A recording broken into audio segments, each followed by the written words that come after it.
Hello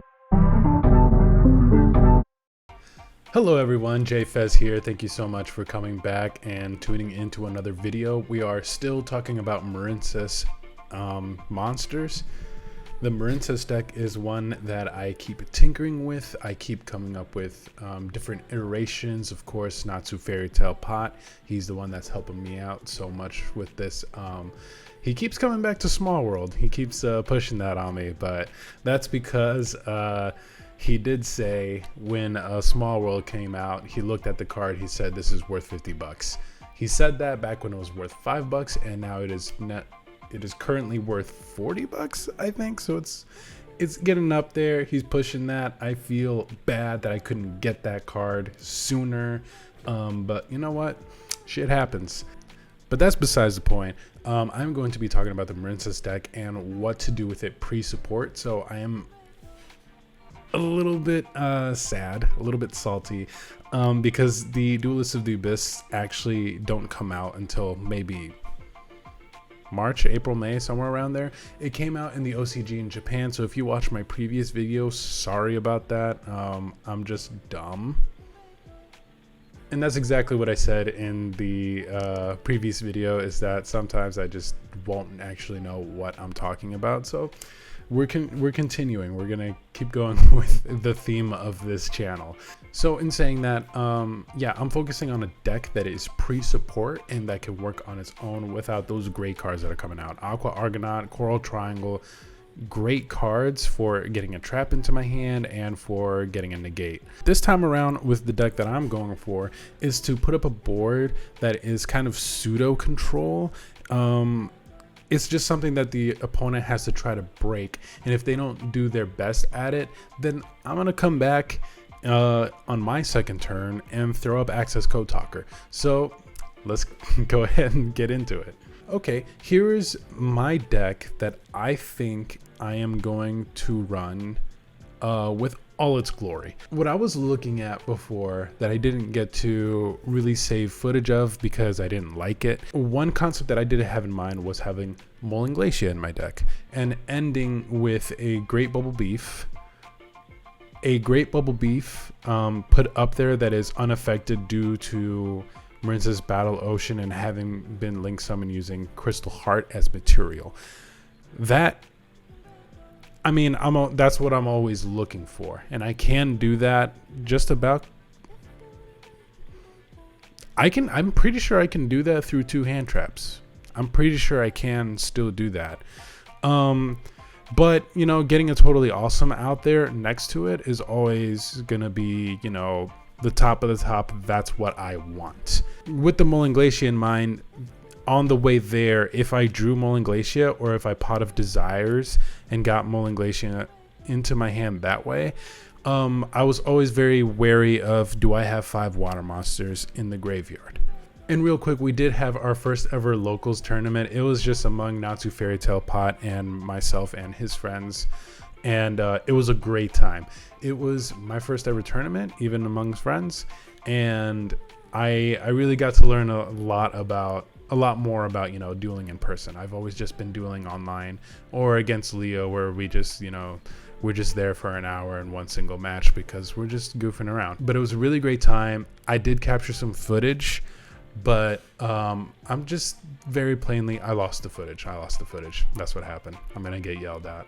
But the tournament was great, and I got to bring out that Moaling Glacier, even though I lost that match. Well, actually I went 0 for 3, so it was a very super budget Marincess deck, not unlike what we are going to see here. So Moaling Glacier was something that I wanted to do, and then at some point I thought, oh, let me get Abyss Dweller in there as well. And then I was thinking, oh, I can't really do it with Abyss Dweller because it's not really consistent. And then Moaling Glacier left because it wasn't that consistent either. And I don't want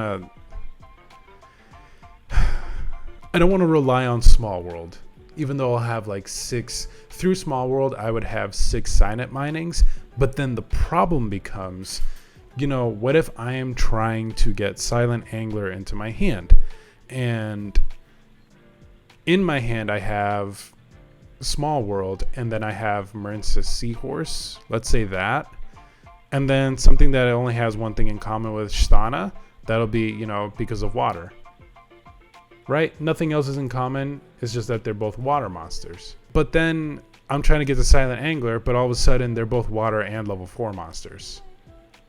And that'll just be the same case. I mean, I think the only thing that I think could work is that I get rid of Stana to get Mandarin, and then Mandarin I get Silent Angler. But most of the time I'm using Stana for my special summon. You know, I think Natsu Fairy Tale Pot put it brilliantly, is that Stana is an extender, but it's an extender that you play first. It's a very unique extender because that's the first thing that you do, but it doesn't start your combo in this deck. But as an extender, so you can get one of these Xyz monsters out there, Abyss Dweller and Bahamut Shark. So Small World kind of just left my mind because I didn't think it does enough for me, and I don't want to throw in, like, you know, a 4-mud skipper, and even a 4-mud skipper would be kind of weird because I mean, so this is what I ended up with. A little quick update is that I did go ahead and buy myself like 22 cards, probably like so much money. God damn it. I bought 22 cards from, you know, wherever you would think I would buy it from. I'm just not saying it because I can't think about it right now. I'm recording this at like 6 in the morning. And all these cards that I bought are for my Marincess and my Sword Soul decks that I want to be playing at locals and against friends. All these cards, I have the majority of them, but, you know, some of them aren't, you know, I'm waiting for them. The Silent Angler, I have my Totally Awesome now, which is great. It's my favorite card in the game, so you bet your ass I gotta have it, right? There it is. I'm so happy. I'm so happy. I really am. So the Totally Awesome is in. Now I'm just waiting for my Bahamut Shark, Abyss Dweller. I do need to get the access code talker. So let's just get into the deck profile already. So my 3 true starter cards here are Marincess Blue Tang, Marincess Pascalis, and Marincess Seahorse. However, if I want to say my 2 truest, these 3 are like true, but the 2 truest are going to be Blue Tang and Seahorse. So Blue Tang, if you've been to Marincess deck profiles before, you know what it does. On summon, it gets to send a Marincess card from your deck to the graveyard. That is really cool. Oftentimes you want that to be Seahorse. But if Seahorse is already in my hand, I choose Pascalis instead. We'll see some test hands later as to why that will be, and why I think this is not a great card to start off unless you have Blue Tang in your hand already. Or Seahorse. Seahorse is another fantastic way to start your combo, and I do have a game, and we're going to be putting up a duel that I won. Great match with some really chill, again, Yu-Gi-Oh community. I love you guys, so please like, comment, subscribe, and let's interact some more. If you have EDO Pro, yo, let's go. But yeah, Marincess Seahorse, I was able to get a combo off through an Ash Blossom, but yeah, it was through an Ash Blossom that I got to play the Marincess Seahorse and get a combo going. Really neat. I really love this deck after having made all the changes that I made. So yeah, these are my 2 truest starters. Marincess Pascalis is great. Oftentimes I'm sending it to the graveyard so that I can special summon it out if I have Blue Tang in my hand again through Blue Slug's effect. So then I have 2 level 4s out there. What's coming up next? Probably a Bahamut Shark. So extenders, we have Marincess Mandarin, Silent Angler, and Tenyi Spirit Stana. Seeing Stana and Silent Angler with a Blue Tang, all 3 of those in my hand when I draw, it's guaranteed Totally Awesome is out there with the Marincess Great Bubble Beef. It's guaranteed for the most part because your opponent is going to want to use their Ash Blossoms, their Ogres, their Effect Bailers, Infinite Impermanences. They want to use that on Marincess Sea Angel, Blue Slug, Coral Anemone, just those more valuable choke points. But yeah, if you're up against a Marincess deck, for sure you want to stop Sea Angel and you want to stop Coral Anemone. Those are the big cards. Coral Anemone is what I use to get Pascalis out there to continue the play and get, you know, the level 4 back out there. If not, then it's one of these other two Marincess cards. Marincess Mandarin is a beautiful extender. I love what it does. There is a test hand or two that I'm going to be showing here in a few moments that I get to use it to have a totally awesome out there. Eventually get that totally awesome out there, or at the very least make sure that I do get that unaffected Great Bubble Beef. Silent Angler, of course, you use this after Coral Anemone. I say after Coral Anemone, it could be, you know, sooner, but if you're using Coral Anemone to bring Pascalis out and then using that effect to special summon from your hand, you don't want to use Silent Angler sooner. You don't want to use Silent Angler before you know that before you know if you're gonna be able to special summon or not. Because the other one that can special summon, the other two from hand, Marincess Mandarin and Marincess Seahorse. So this is definitely an end of combo special summons, just so that you don't lock yourself out of anything, you know, important. We already talked about it before. Patenyi Spiritstana is an extender that you use at the start of your combo. Ghost Ogre is, I'm bouncing now because I did have Ghost Mourner, but since I have the physical copy, you know, a physical play set, I think I'm going to throw Ghost Mourner into my Sword Soul deck. So now I'm thinking between Ghost Ogre and Effect Veiler for this deck. Called by the Grave. So yeah, we'll see in this match here in a few moments that this one came up pretty clutch. Not in my game one. I mean, yeah, my game one, but the game two was where it came up even more clutch. But yeah, just always run this card. Marincess Battle Ocean, our field spell. We love it. Sign It Mining, super great. So I went with triple tactic talents over Small World because I'm pretty sure I used this in my match, but it was in the game that I didn't win. But it was really cool. I mean, they Ash Blossomed me, and I was like, okay, triple tactics talent. I get to draw 2 cards and see what else I can do. It was a dud, and you'll see it, but it's a really great concept for, like, if I don't get like enough of these Marincess cards in my hands, or if I don't get Sign It Mining, or if I do, but then this gets negated, so then I'm stuck with only Mandarin in my hand. Triple Tactics Talents helps out so much with that and making sure that my combo really does go off. And what else can help me out with that? Pot of Desires. I don't necessarily mind having to banish 10 cards face down just to draw 2 more. I really don't, not this deck. Overall, this deck really has good synergy with each other. I kind of wish it was a little bit more complicated, but really everything is just comboing off and really doing a good job, you know, helping each other out, making sure that we get those important extra deck monsters out there. It's just a really cool crew, very cool crew. We've already talked, we know exactly what these guys do. Infinite Impermanence, yeah, Marincess Wave is just infinite impermanence on crack, but you need to have a Link 1 or higher Marincess monster out there in order for you to activate this. Or if it's a Link 3 or higher Marincess monster, you can just activate it from your hand, baby. Don't worry, it's all right, it's all cool. The extra deck went through a bunch of changes too. At one point I had Transcode Talker in there, Splash Mage as well, but it was hard to use both Splash Mage and Coral Anemone in the same turn, so that ended up not happening. The cards that stayed the same were Marincess Sea Angel and Marincess Blue Slug, Marincess Coral Anemone, and Marincess Marbled Rock. 2 of each, as well as Marincess Wonderheart, and yeah, those are all the cards that are the same from the last video. So Marincess Great Bubble Reef, or Great Bubble Beef, Bubble Beef. This card is pretty cracked with what I'm trying to do. So if I get that Abyss Dweller, if I get that Totally Awesome out there, and then this one is unaffected, it gains 2,000 attack from, you know, Marincess Battle Ocean and all the equipping. So it ends the turn with $5,600. I want that kind of money. It ends the first turn with 5,600 attack, and then you get to add 600 attack. How do you do that? Well, in the standby phase, you can banish a monster, a water monster from your graveyard, and then you get to draw a card.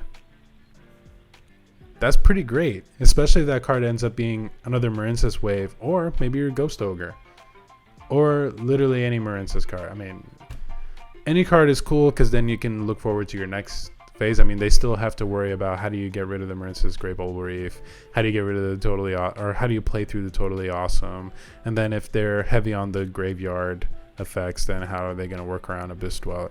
So it's just a lot of cool stuff. In your standby phase, you get to make sure they don't use any graveyard effects, and also you get to draw a card through Great Bubble Reef.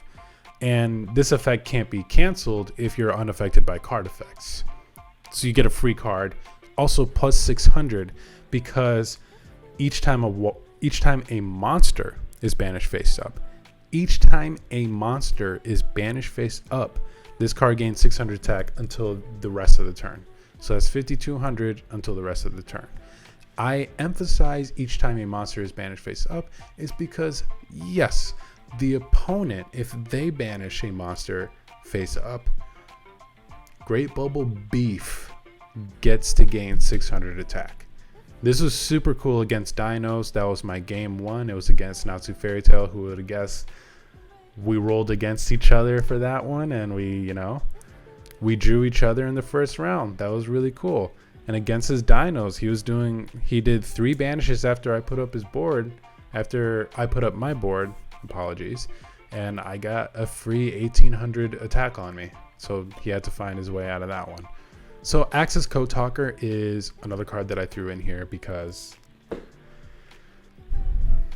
it's Access Code Talker. And finally, we will talk about the side deck. Obviously, always whatever you want to do. I do 1 Dino Wrestler, and then I do a Dueling Lockbird. Dino Wrestler I think is really cool to go with this deck because, we're battling. These Marincess mommies are all battling. If he goes out there, he gets to use his quick effect to tribute itself and then destroy a card that the opponent controls. That's really cool. But moving on, yeah, Dueling Lockbird, really cool. Nibiru, Harpy's Feather Duster, 3 Cosmic Clones, 3 Dark Ruler No More, duh, and then a red reboot. This could always change depending on what I want, but I think this is a pretty solid side deck for myself at this moment. So yeah, without further ado, let's just get into the test hands.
All right, so there you have it. There are some test hands to go with the new deck that I put together.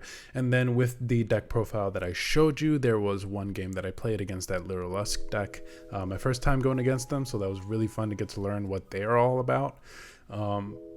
So yeah, thank you so much for tuning in. Hey, did you catch any misplays? Did you see anything that I could have done better there in that game? Or is there anything different that I could do with these videos? Let me know. Leave a comment. Also, leave a like, and for sure, subscribe. I'd really appreciate that. Also, follow me up here. Yeah, there we are. For my socials, Instagram, Twitter, and TikTok, it'll all be at jfez8. Thank you so much. I really appreciate you for tuning in, and hope to see you around next time. All right, we're gonna do some more Marincess, I promise.